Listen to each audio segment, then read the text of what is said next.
Salaam Nerds is brought to you by halalshirts.com, where you can find fun novelty gifts for your Muslim friends. While you're at it, don't forget to like, comment, share, and subscribe to our channel. Yo, Salaam Nerds! It's your boy Neebs, aka Watch with Neebs, and I'm here with my boy Jazz, aka Juz Aladdin. Is that a Jazz Aladdin? Hold up, is that the dictator reference? Salahuddin. Oh, okay. Yeah. Well, you know why? Because we're going to be talking about Muslim leadership today. So that's why I thought I'd find a prominent Muslim leader to talk about for your nickname. My mind went to freaking Sacha Baron Cohen in the dictator. Because I thought you were saying Aladdin. Oh, yeah, you're HIV Aladdin. like Aladdin means positive and negative. So he's like, you're HIV. Yo, that is the funniest scene I've ever seen in a movie. You're HIV Aladdin. He goes, yeah? No. Yes. That's a great movie. I forgot about that movie. Way to bring it back. Yeah. Way to bring it back. How are you doing, Jazz? I'm good, man. Hopefully we're not going to be talking about dictators too much on this episode. No. We're not going to talk about it. Podcast called Salaam Nerds. We're talking about dictators. Listen, man, it's a fine line between leadership and dictatorship. So who knows? Who knows where we're going to end up? We don't know where this conversation will end up. But we have two amazing guests today. One is Dr. Gordan Schmidt. He is a professor of management and the director of the David and Sharon Turrentine School of Management. Did I pronounce that right? Yeah, okay. That's good. Tell us a little bit about yourself. Yeah, hi, I'm Gordan Schmidt. So yeah, I teach college courses related to leadership and management and training. I do research as well, and so I do research related to how do we get our ideas out to the public, help them to learn about topics like leadership, and that's the book we'll be talking about later today. Spoilers for where we're going, probably. Awesome. But I also do work related to the future of work, so how technology is impacting the workplace. And how people get motivated towards their jobs as well. So that's awesome. This is right up my alley. Love it. So happy to talk about any of that. Yeah, I'm excited to see where this conversation goes. Next person that we have to introduce is Dr. Sai Islam, a co-founder and vice president of consulting with Talent Metrics. Dr. Islam, welcome. Tell us a little bit about yourself. So, Assalamu alaikum, guys. I love the name of your podcast. I'll mention that as a longtime nerd, about many things. So I'm a big comic book nerd, big sci-fi nerd. I watch a lot of action movies. My nerd weakness is apparently anime and also video games. The two things I don't get Jazz started on anime. Oh my god. We were having a little chat about about Macross and Robotech and Attack on Titan. Maybe trying to get me, I got my Attack on Titan poster. Okay. Yeah, so you're also into anime, yeah. So this is my nerd weakness, and I'm hoping to talk a little bit about maybe not dictatorships though. We can talk about villainous leaders, which is a lot of fun. Why would a henchman follow a villainous leader? This is not something we really talk about in the book, but that is sort of a fun concept and a fun idea. So if you watch James Bond, you're like, why are these people following Spectre? Is the healthcare plan really that good? Meaningful work. That's funny. That could be for the sequel. I know the Harley Quinn cartoon talked about that, where she was trying to get henchmen. And he was like, "Yeah, man, the Riddler pays for dental." Yeah. Honestly, lots of people would go villain if they could get dental care. In America, in our healthcare system, hell yeah, man. Yeah. The entire premise of Breaking Bad. You're not wrong. Right. Oh man. All right, cool, man. Thanks for coming on and being here with us and diving into this interesting topic. I love anything about leadership. In my real job, I'm an electrical engineer, but I also run a team. I have 6 direct reports under me. So leadership and management is near and dear to my heart. So it's nerd culture. So this is right up my alley, man. I'm super excited. Quick question, Yeah. Gordan. I know they said the David and Sharon Turrentine School of Management. Where is that exactly? So we're in northern Louisiana, in Monroe, Louisiana. Ah, okay. That's where Yeah. we're located. Because I had no clue where that was. I'm like, that sounds like a cool name, but I have no idea what university you're talking about. So cool. Yeah, they're local philanthropists who have helped the university quite a bit, and they decided, hey, let's donate and name the school management. So it's exciting to be there with some of that support. Awesome. Yeah, it's a good place to be. So it's exciting. So tell us a little bit about this book. Is this a book you both co-wrote, or how did it come about? So Gordon and I co-wrote this book, and Gordon and I have been friends over the last few years, and we talk a lot about comic books, and we talk a lot about, the Marvel Cinematic Universe, Marvel movies, and we share a lot of, interest in that. We've also published some research in, about kind of advocating for, better leadership research getting out there, because there are lots of bad leaders. We're not gonna name any bad leaders. I'm just gonna let you think of somebody that would fit into that spot on your own. Is he the night orange? is young. We'll probably start trash talking somebody at some point. Yeah, Yeah. we'll name drop somebody at some point. But the way the book came about was Gordon found a call for proposals for a series of books. So our book is about the Marvel Cinematic Universe, but there are other books about Star Wars, Harry Potter, Lord of the Rings. There are going to be other books in this series coming out later. We're actually writing another one about Avatar: The Last Airbender, which is about as close as I get to anime, American anime.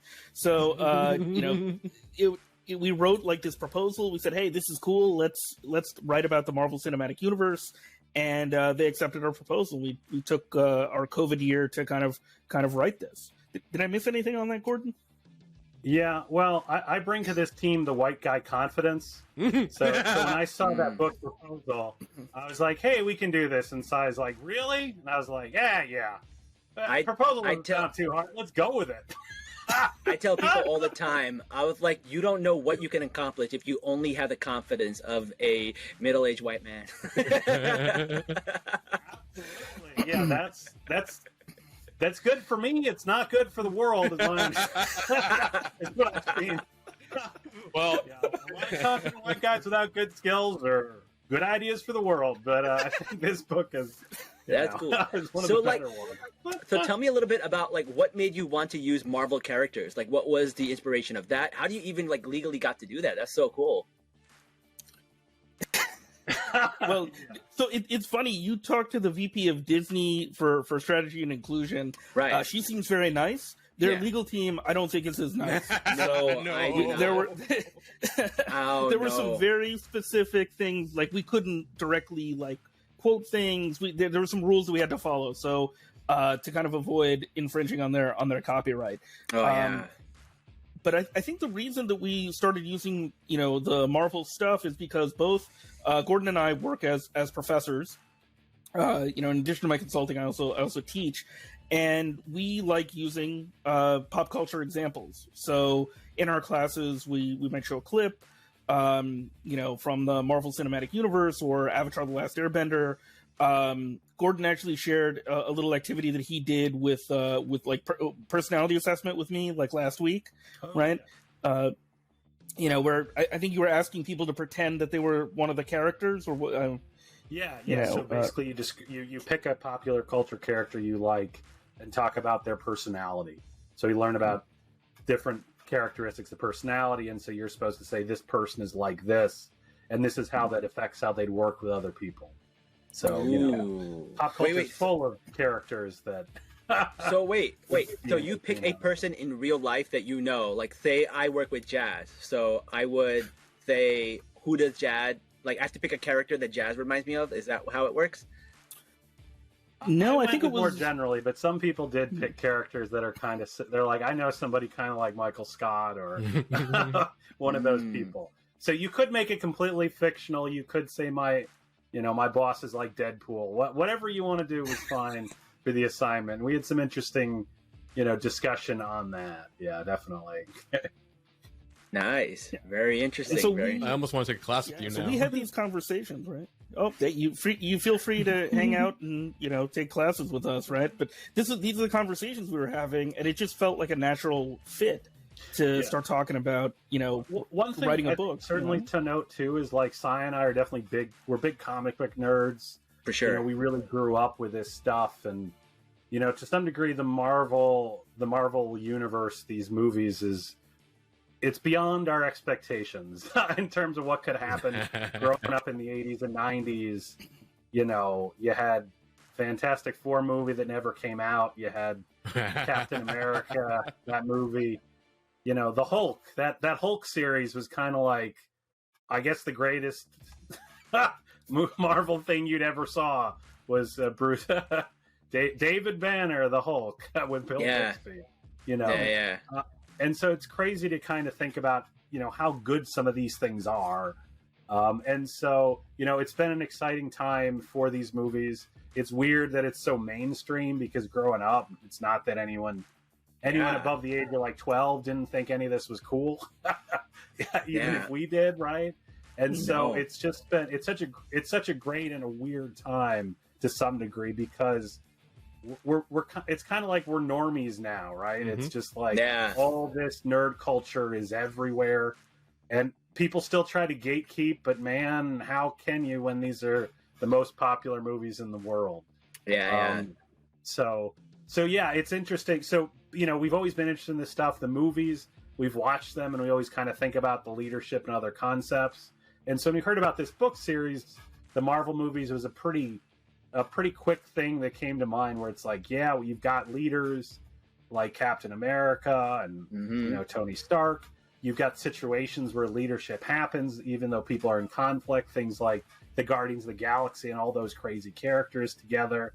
And so we pretty quickly came up with a lot of these ideas of what would you put in this kind of book. And, I think the book is just the tip of the iceberg to some degree with all the other things you could look at or think about with this. And, as I had mentioned, we've done research related kind of outreach of leadership and our field of industrial organizational psychology. It's research and ideas. And it was like, man, this would be a cool way to present this stuff that's kind of interesting, engaging, and trying to make it so, almost anybody could understand. And that's something with, the Avatar: The Last Airbender book, we're leaning into more with short episodes and, a focus on things that are more kid friendly. You could show to a group of kids one episode and they could learn about a leadership concept in an hour or less. That would really cool. That'd be an amazing way to get people to learn. While the Marvel movies are long, if you don't like superheroes, 2 hours plus is insane to make somebody watch. But 25 minutes of an Avatar episode that's fun, and it's for all ages.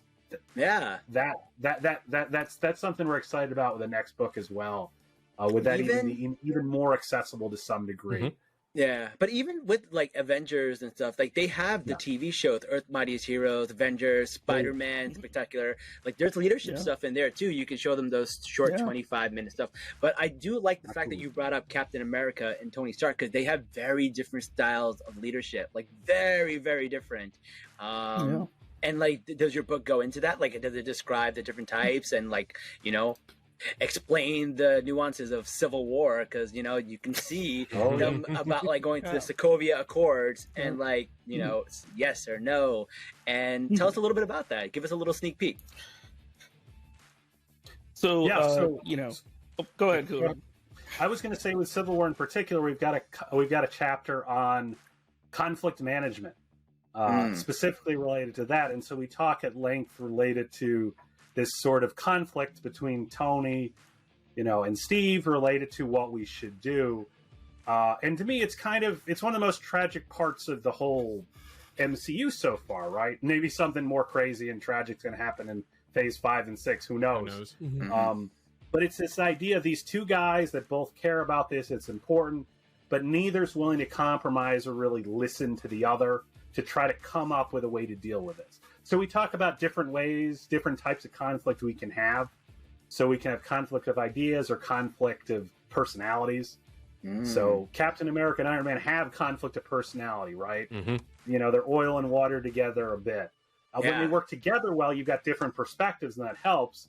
But when they're just kind of insulting each other or not valuing each other's perspective, man, that really doesn't work. And we see that a lot in Civil War, this idea of, Cap's the Boy Scout, and so his ideas don't work in the real world, while Tony's just, an egoist, a jerk, and so his ideas don't matter here, right?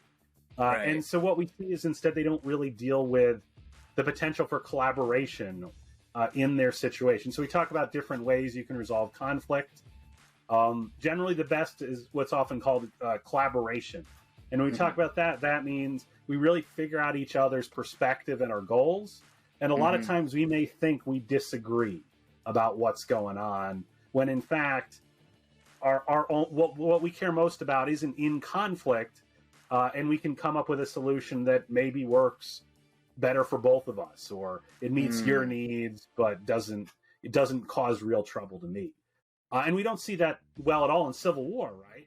Where it's Tony's just like, I paid for everything. We should let the UN take over all this, make all the choices. Yeah. Something that comes from both his own perspective, but also to some degree his PTSD, his feeling of, we've done bad, this guilt. Yeah. I don't want to be guilty anymore. Let the UN take care of this. Fair.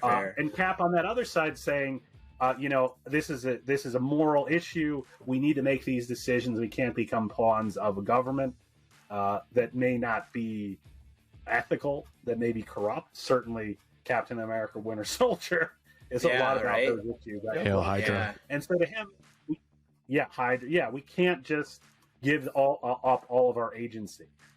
So these two things, when we look at them on face, we might think of them as being completely in conflict. How could we not fight? But there could be different ways we could do this. So maybe the UN sets the ideas of what the general missions are going to be, but individual members, based on their conscience, can decide what they participate in.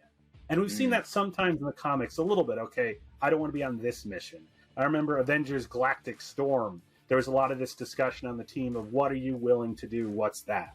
Again, what are your values in that work? So to me, there might have been some compromise they could make where some decisions might have been okay for Cap, the UN, to make. Some decisions might have been non-negotiable.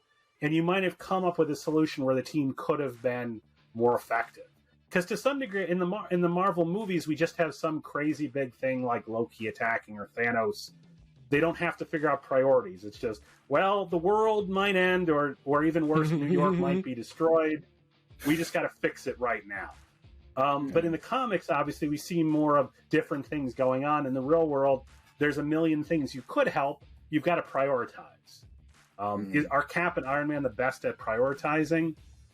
I don't know. Maybe we need a dedicated staff to do that. The UN could really help with those things. And so instead, we get these people on different sides, and we don't include a lot of the rest of the team to give input, right? It's just whose side are you on? That's a great point. In your perspectives. Yeah. That reminds me of Sam Wilson's style of leadership, right? Because he is the new Captain America. I've got to put respect on his name. And I remember one of my favorite parts of Sam Wilson's speech is that when you make these decisions, who's in the room when you're making these decisions, right? That part spoke to me.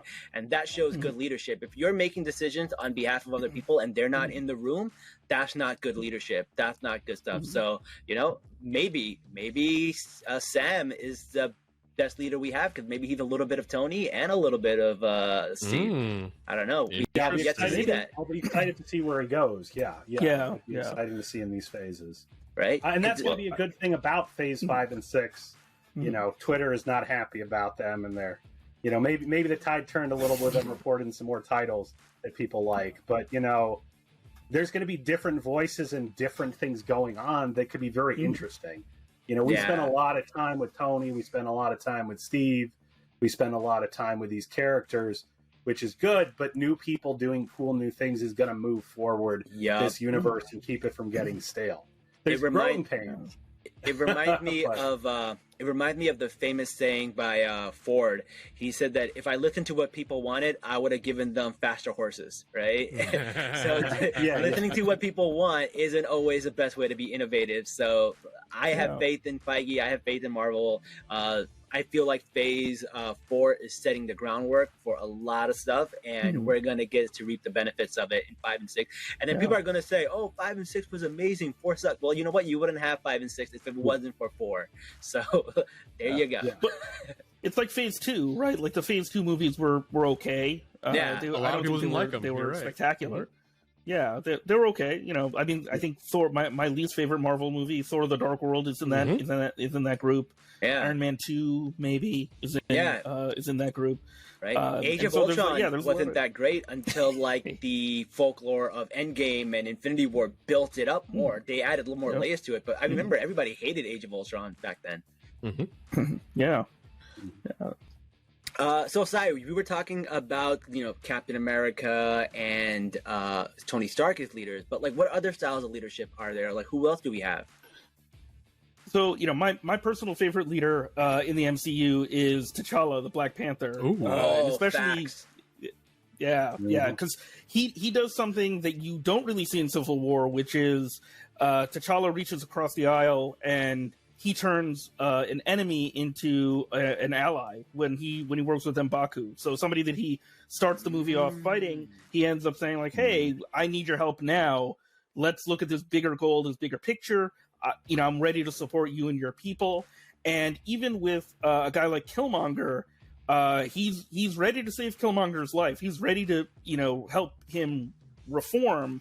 But Killmonger chooses not to, right? So that's something that's very powerful, and I think a really important lesson in leadership, especially given the current climate of kind of people who are angry leaders looking to win a conflict rather than trying to build a cohesive unit. Sometimes you see this in organizations where a leader might be really vindictive, or they may not like somebody opposing an idea that they happen to have.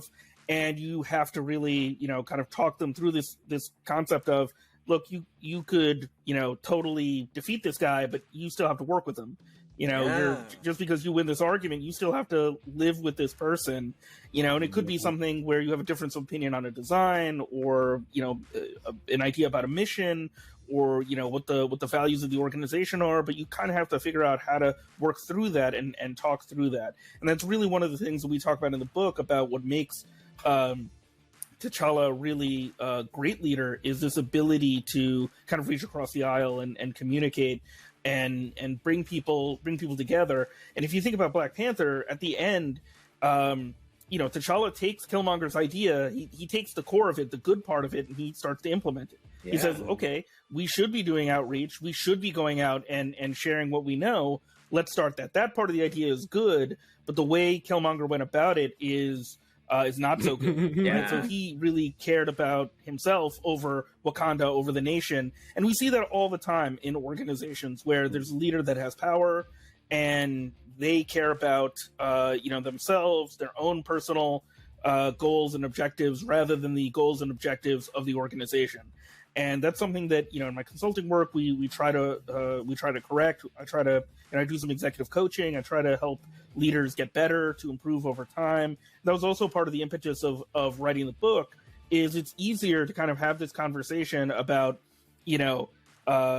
leadership when you have villains and you can kind of say like, oh, this person was wrong. Here's why they're wrong. It's much harder when you're talking to somebody who's an actual leader in an organization who's actually been successful and they've gotten really far by behaving in a particular way, and then telling them like, hey, this isn't really going to work.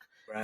This approach that you're taking, this very aggressive approach, or this coercion that you're using, probably isn't the best way to go. Because a lot of times when we imagine leaders, we think of somebody who just has the title of being a manager. Oh, that person's the leader. They're the one that's going to lead us through all of this. And that's something that is a problem, because just because you have the title doesn't necessarily mean that you have the best approach or the best ideas. And in the book, we do talk about sources of power, where people who can have power and can influence. So our definition of leadership is one that is an influence process. So even if you don't have a formal title, if you're working in an organization and you think to yourself, well, I'm not CEO, I'm not a manager, you can still have positive influence in your organization by using your different sources of power. Sometimes that's about expertise, where you know something that somebody doesn't and they come to you and they need support. Sometimes it's just out of respect because you're somebody that people like and they enjoy what you're able to do. Sometimes it's because you have formal, what's called reward power. You can give people things or take things away. And that's what your source of power is. And so if you recognize those sources of power, then you can start to think about, well, how can I use that to influence things in my organization? How can I actually make changes happen, even if I don't have the formal title? Or how can I influence things so that maybe I get that formal title and then I can really make some changes within the organization in the way that I see fit? Wow. No, Gordon, I think you wanted to add something? That's really cool. I was going to say a nice segue with that of leaders that you might not think of as leaders. Star-Lord in Guardians of the Galaxy is a good example of this as well, because the Guardians talk about a disparate group with different goals, different perspectives, different ways of doing things, right? Yeah, very dysfunctional. And I would argue, I would argue Cap, and Iron Man, they couldn't rule that unruly bunch with the way that they work. Yeah. Cap would give an inspirational speech and they'd be like, don't know what you're talking about, dude. Don't care. We're going to do our thing. And Iron Man would be like, I got all the money. Listen to me. And they'd be like, whatever. I'm Drax, right? Or Groot would say something that can't be in a PG-13 movie if you translate. Right? And so Star-Lord is actually a really good leader for that group because he leads a time, he tries to influence, but he doesn't tell people what to do in that same way. And we talk about that in the book related to shared leadership. This idea of people being leaders when it's their expertise suggests they should lead, or in a particular situation they step up. And I think the Guardians are actually a really good example of this because they all have expertise in different areas, and at various points different Guardians step up and lead. I think Star-Lord leads the most, but he never does it as, I'm the boss, this is what you should do. And when he does it a few times, it's sort of a joke, right? It's like, haha, you're not really the leader. We get some of that with Thor, sort of jokes related to that. You're not really in charge, right? And so if you look at the movie, something like The Prison Break, who's in charge during that?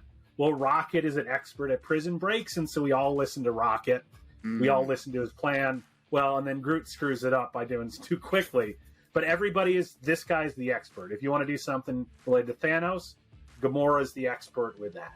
And even Groot, Sai has brought this up before, Groot at the end kind of motivates them too for action with his own sort of noble sacrifice. So it isn't that these characters just have a boss they listen to. They all engage in leadership based on the situation. We listen to what's going on.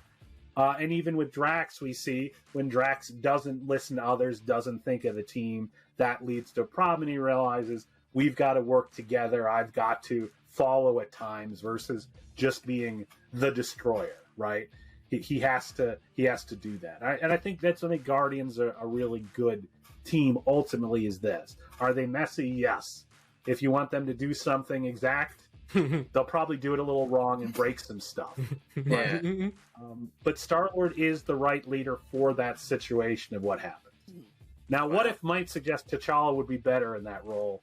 But we only had a short episode of T'Challa fixes everything off screen. So I don't know if I buy it. He's a great leader. Maybe he would have figured it out. But I'm sure there would be a lot of people not listening for a while before he gets them to come around. But you know what? I feel like T'Challa is also someone who's good at listening to people because he listens to Shuri, he listens to Okaya, he listens to Nakia, he listens to his mom. Like he also, and they're all women too. Shout out to T'Challa because he has a lot of strong women that he listens to surrounding him, which I think is really, really cool. And that's why What If probably switched them up because I feel like in a certain type of way they do both listen to a lot of people around them and give them their expertise. Yeah, well, turning Thanos into a friend, which is a good example. What I was talking about, that's true. Yeah. So yeah, he might fit there too, while some others certainly might not. It's really interesting that you guys bring this up because, like you guys mentioned, like people who are already corporate, they rule through different type of way or lead. And just because it works doesn't mean it's not toxic, right? Like, I know people love this one book called, like, The 48 Laws of Power. I read that book. It is such a toxic book. And I'm like, some of this stuff might work, but at what cost? At what cost? Yeah. anyone who recommends that book to me, I immediately think I do not want to work with you. No, I think people should recommend, because you should be able to realize when some of that is being used on you. I feel like you should read that book. I mean, I've read it, but I don't want to ever work with anybody who like lives by it. No, God, no. that's crazy.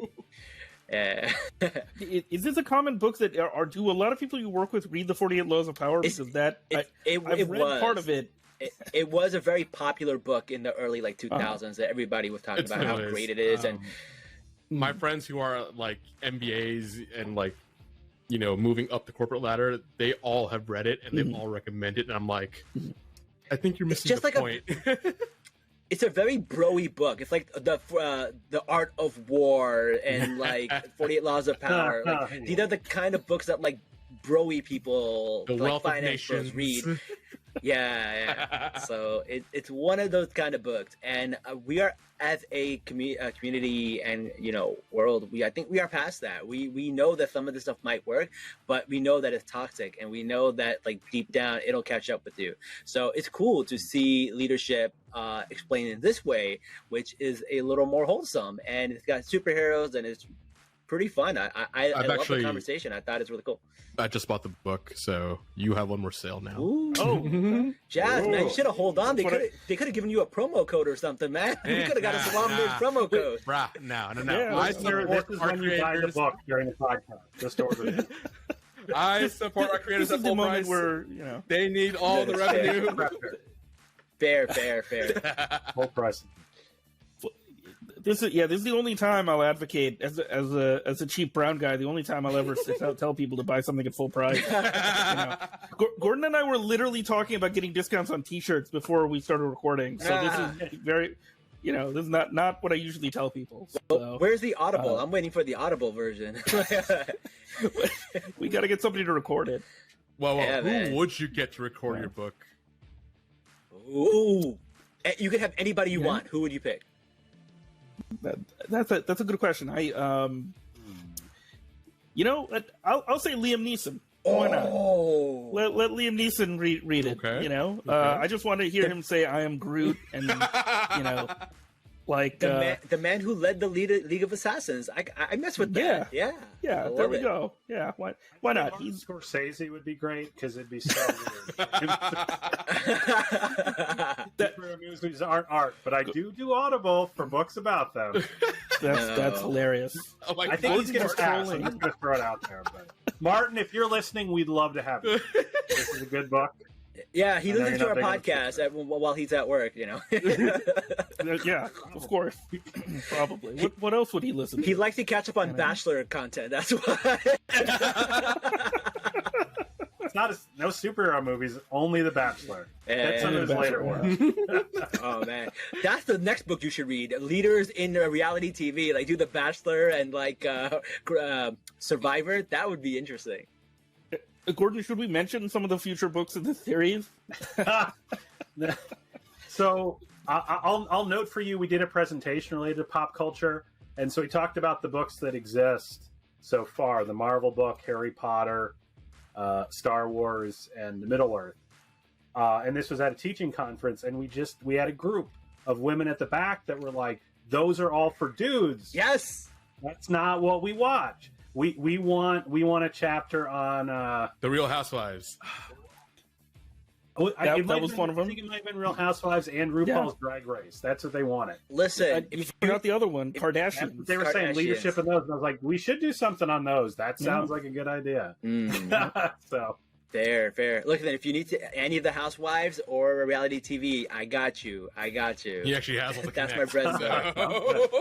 That's my bread and butter. That's that's where I make the big money. I don't know how I got this life. I didn't choose this life. This life chose me. I don't know what kind of leadership. I feel like Tony Stark would be the kind of person that would cheat, and Steve Rogers would be the kind of person that would play it by the books.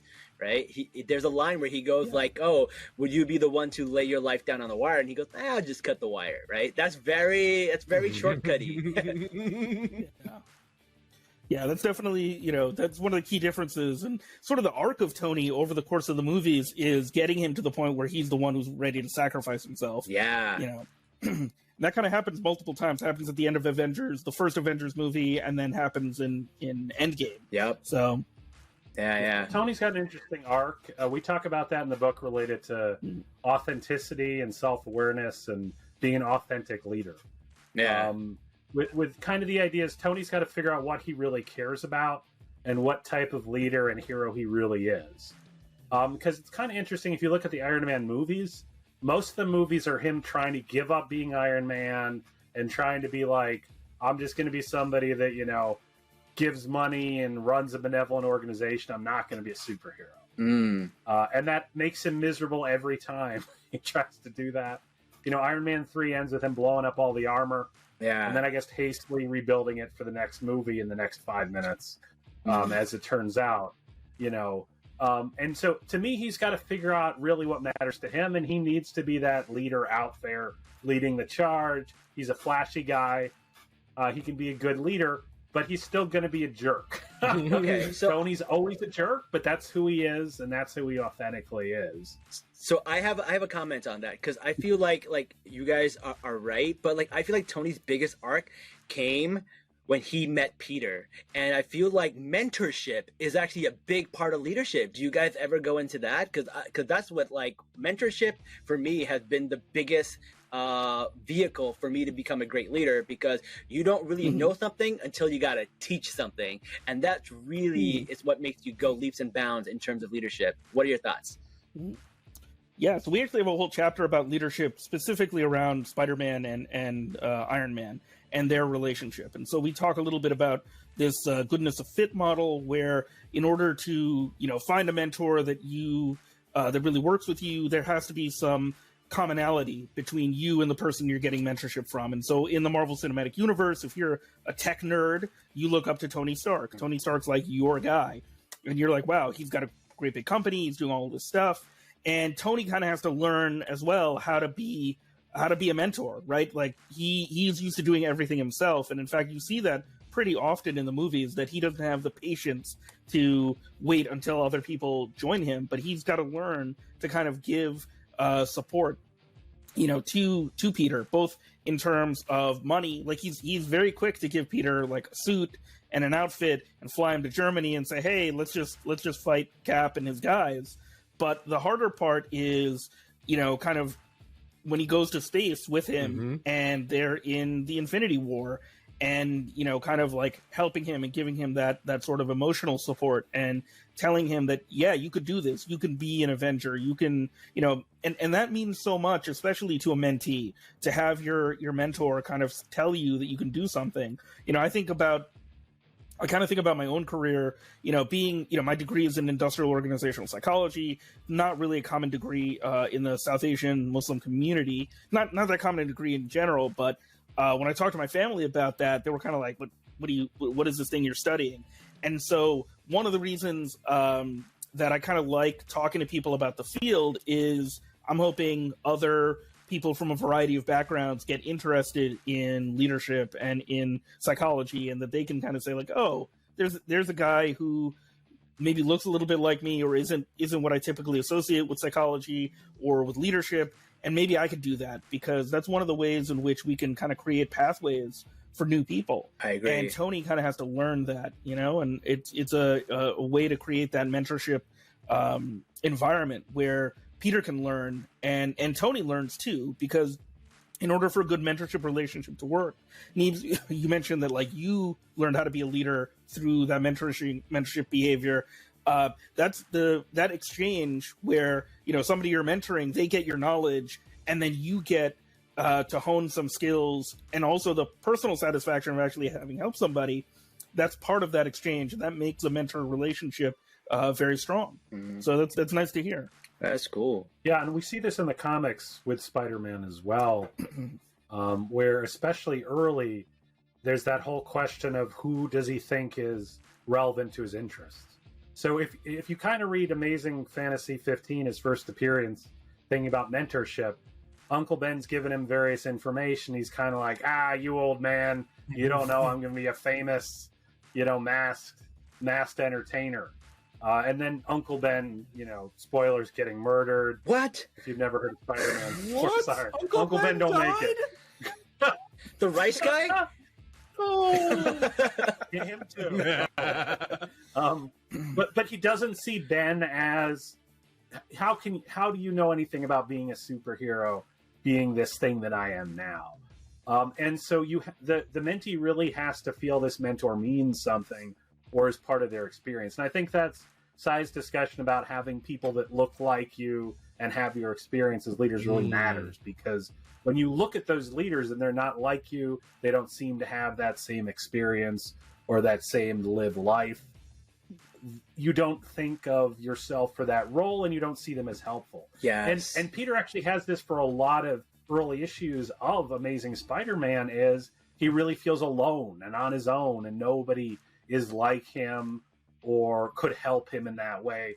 When, connecting with Mr. Fantastic or Tony Stark or Captain America might have really helped him. And it's kind of heartbreaking, a lot of the Amazing Spider-Man episodes, because he beats Sandman and at the end he's like, no one loves me and I had to lie to Gwen this week. How's life bad every day of my life? And you're just like, this guy needs therapy. He's got huge issues. It's really tragic where you feel like, get a buddy, get somebody you can talk about with this. Si and I have talked about this, where we're like, Peter, tell somebody your secret identity. You need somebody to talk to about this stuff. You're just sneaking out windows, and you nobody knows what you're doing. You don't even connect with other heroes. You're just kind of being worn down by this weight of this secret identity. And it's a lonely place to be. I think he really needs a mentor. Ultimately in the comics, he gets a little bit more of that. He starts to see Aunt May more as somebody he could get advice from. And I think it really helps Peter develop, because he's a pretty whiny kid in the comics. That's and he's somebody that really needs help but doesn't think about it. He doesn't reach out when he really should be. And there's a lot of people like that. But we see it in superhero comics all the time. Is a lot of the teen heroes are very angsty on their own without anyone they can talk to about it, when it'd be much better to have that mentor, that established hero that really helps them on their path. Do you guys have a Tony Stark in your life that is a mentor that's been able to help you through stuff like that? The thing with me is I've had mentors, but none of the mentors that I've had look like me. So I always had this imposter syndrome. I don't deserve to be in this room. I'm not supposed to be here. I am a token or a diversity check, right? So when you don't see people who look like you in that space, it makes you kind of question how valid you being there is. And I think that's been my issue mostly. Yeah. Well, they talk about this too. Just so you know, too. that there's all these things that you need to know that you just don't if you're a first generation student, if you're not part of that group. And with a lot of academics are the children and grandchildren of academics. Yep. It's crazy when you talk to people how many of them are like, yeah, my grandmother has a PhD. And you're like, wow, I'm coming in here without that, that experience or that connection. And that's I'm sure that's compounded even more when you don't look like those people. You're like, why does this guy have it together so well, who looks so different from me? Well, he might then also have the legacy of 3 generations of professors that helped to get them where they are. It wasn't just their merit, which again, we act like a meritocracy so much, and especially in U.S. society, when a lot of it is those connections or that experience or knowing where to go. It's a real issue, unfortunately, for inequality, as you're all aware. Very aware. Well, 2 degrees, almost was a PhD at one point. So yeah, I know. Very familiar with that life. Jazz is very familiar. But listen, guys, thank you so much. We are out of time, but thank you so much for joining us. It's been a great an hour. I know we've gone over, but it was such a great conversation. I didn't want to stop. But this was super exciting. This was very informative. Thank you guys so much for being here. And finally, let people know where they can find you, where they can find the book, and where they can get more information about you guys. Sai, you want to go? Sure. So I waste an enormous amount of time on Twitter. So you can find me at IOSaiIslam. I think I'm following you, Neeb. So Wait, retweet me, I guess. Islam? Yep, IOSYISLAM. ISLAM. There Yeah. You can find me there. This is the easiest place to find me. You can get the book, which is this book, Leaders Assemble. Leadership in the Marvel Cinematic Universe. You can find it anywhere books are sold. One of the funny things that happened was Gordon and I found the book everywhere. We really only thought it would be on Amazon, and it was at Walmart and Barnes & Noble and all sorts of other places on the web. Cool. So, if people are interested, they can definitely find it. And if they want to talk about it, they can reach out to me at Twitter. Very cool. Gordon, what about you? Where can people find you? Yeah, so I'm on Twitter. My Twitter handle is @IOPsychology. That was one of the advantages of signing up in 2010, is I got the name of the entire field that we are members of. So you are the psychologist. At the time, @IOPsychologist was taken, so I just took @IOPsychology, which I'm glad the professional organization doesn't want, but I'm sure I get some follows just due to having very good real estate there. But I tweet quite a bit. I've been engaging quite a bit with the comic book community lately as well. So a lot of content related to psychology and technology, and now a lot more comic book and Marvel movies than it used to be. If you like LinkedIn, I'm on LinkedIn. I spend quite a bit of time on LinkedIn as well, too. So feel free to reach out to me there if you like LinkedIn. I don't know how many. We've never got anyone like LinkedIn. We never had anyone promote their LinkedIn. That is dope. That's a first. Thank you guys so much for joining us, but we are out of time. We're about to hit the 1 hour mark. So thank you so much for joining us. And I don't know what else to say, but until next time, guys, Salaam nerds.